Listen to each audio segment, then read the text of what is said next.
Hey there, we are Illuminated.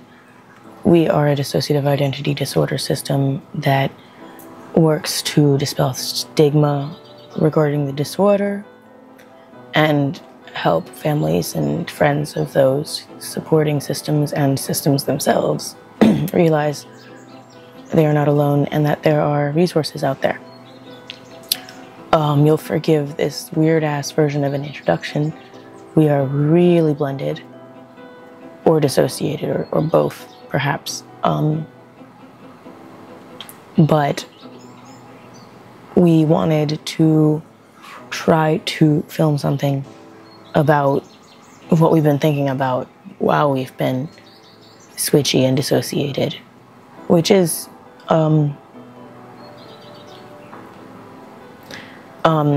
specifically denial in dissociative identity disorder, because that's what we have.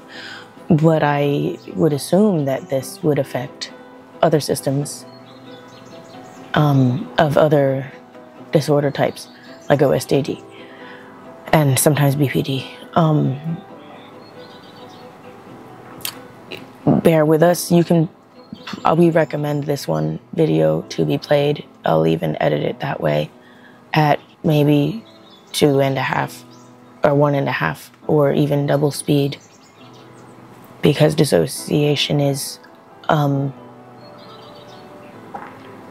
really difficult to talk through sometimes, but it's something that we feel is important to be able to show on this channel. So, blended, didn't know if we said that. Now you know, we are blended, dissociated. There's no one person up front right now.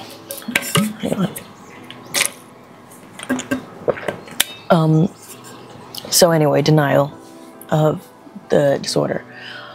We were diagnosed in 2019 or 2018, 2019. So one of those, 2018 or 2019, I can't remember right now. We were diagnosed and never really understood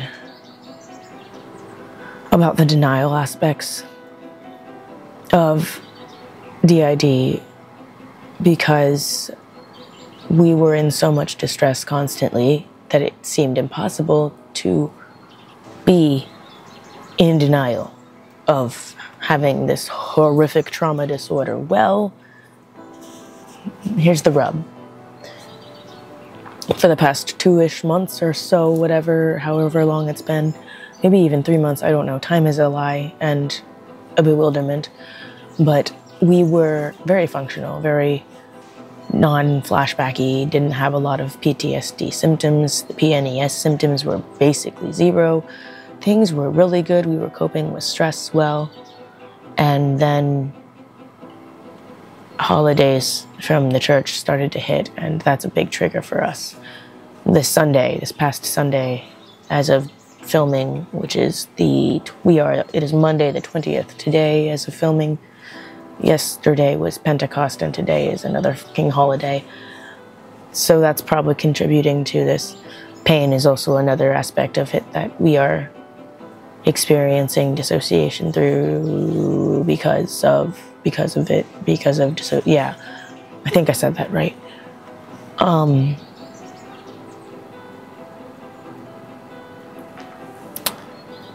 Denial, because we were so functional for an extended period, we really did forget that we had DID. It was honestly almost like we felt cured in a way, except switches were obviously still happening, so we can't quite say we were cured, but the PTSD was such a low thing that it wasn't causing immense amounts of distress across the board. So we were far too comfortable in our temporary comfort, whatever words I just said. So when the symptoms of PTSD decided to return full force, we weren't really prepared for it at all. So,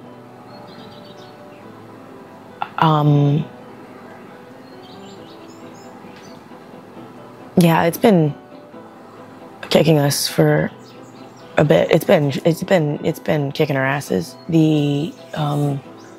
Our foot, we mentioned in a previous video, you know, how we, or maybe we didn't mention it, we might not have. We might have just been filming. We were sitting like this and filming, and the audio was funny. It was in the Remcoa video.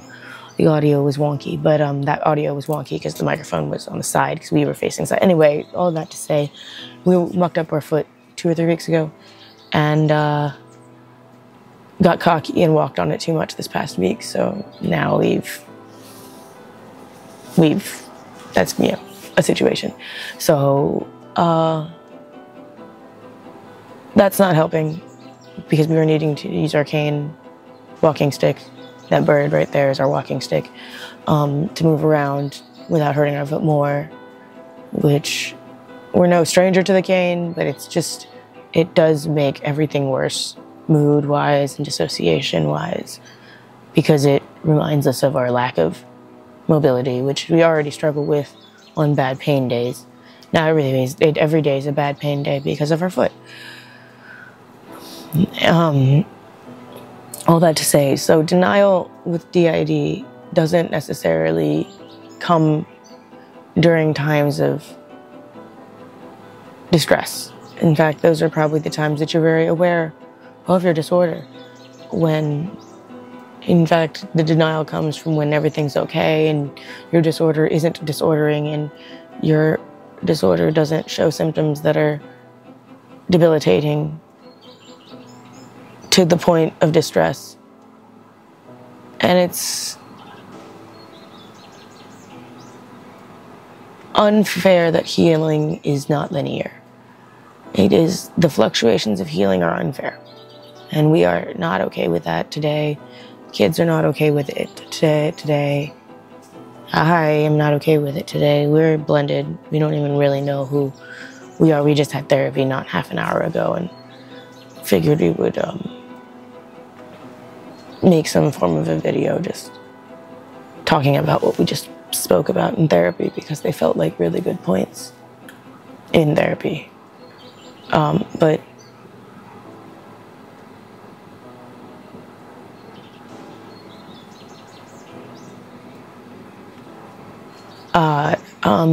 hang on.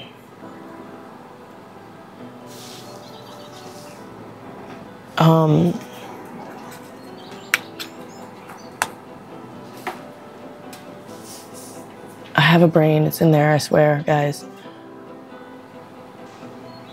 Oh, the irony of this right now is that I chose to film without a script while fully dissociated. So there was no, I mean, there was a plan. The plan was to talk about denial and DID.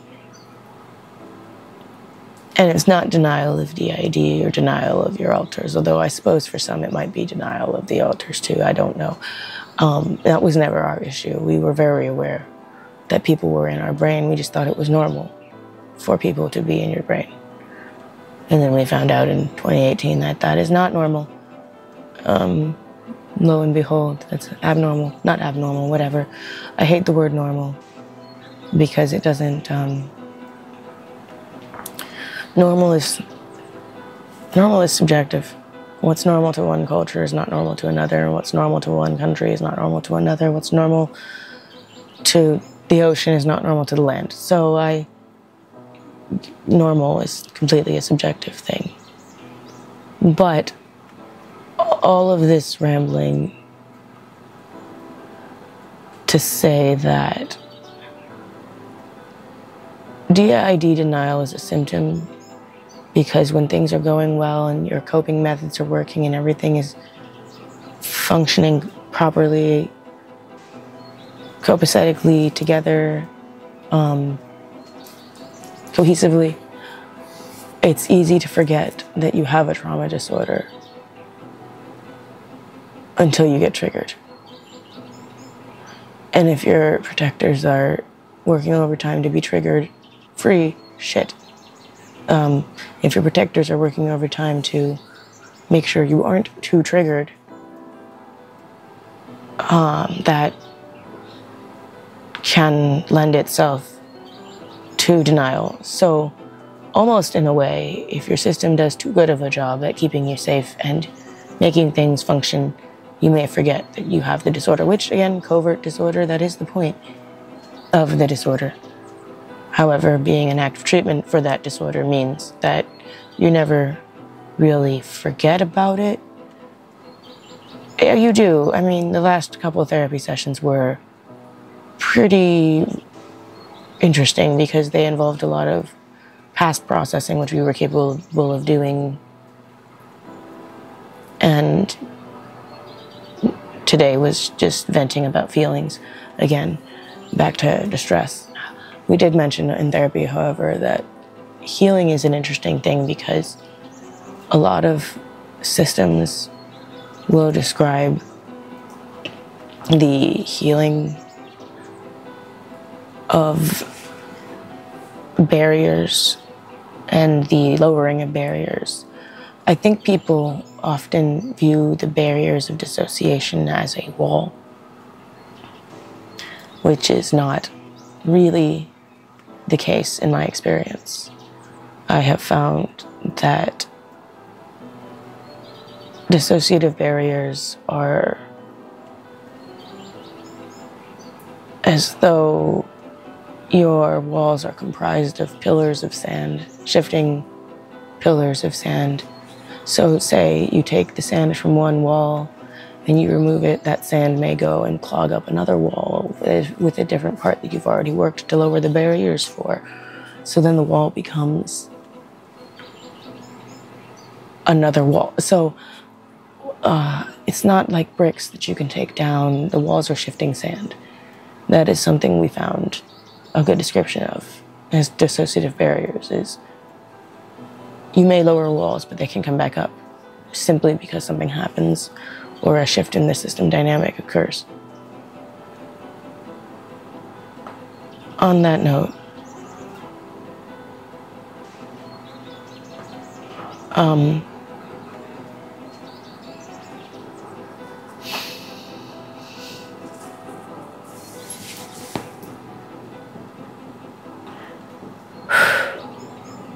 good Lord. Well, we're talking about denial, shifting, okay. It's Drystan. Hello. We have been hella dissociated recently, in the past couple of days. It's been bad. So, I have been working overtime to make sure that everybody isn't losing their minds and completely dying, which is seeming to work. Nobody is actively suicidal. We are just having a hard time dealing with emotions because nobody likes emotions in the system, which, surprise, surprise, doesn't help that we're also autistic. So on top of being a traumatized human, we already don't comprehend emotions on some basic level because we have to look up, our therapist sent us a study regarding, I have to look at the link, I've done forgotten it, but there is a study that involves the way your face moves. So what parts of your face are doing what like the emotion means. He's a famous doctor, and I guarantee you there's somebody out there watching this in the comments screaming what they are because they know the name of the doctor that I'm talking about, because it is a doctor and my therapist is sending it to me. But anyway, I have to look it up, or I have to look up the link. I will post it on Twitter or something if I find it or remember to find it, because I am here for probably another 30 seconds to just round out this video and let y'all know that we are safe. We're just really dissociated, and we did want you guys, as people who are trying to understand dissociation and DID more, to see what it was like for a system to try to function through a dissociative fog that causes the system to be blended.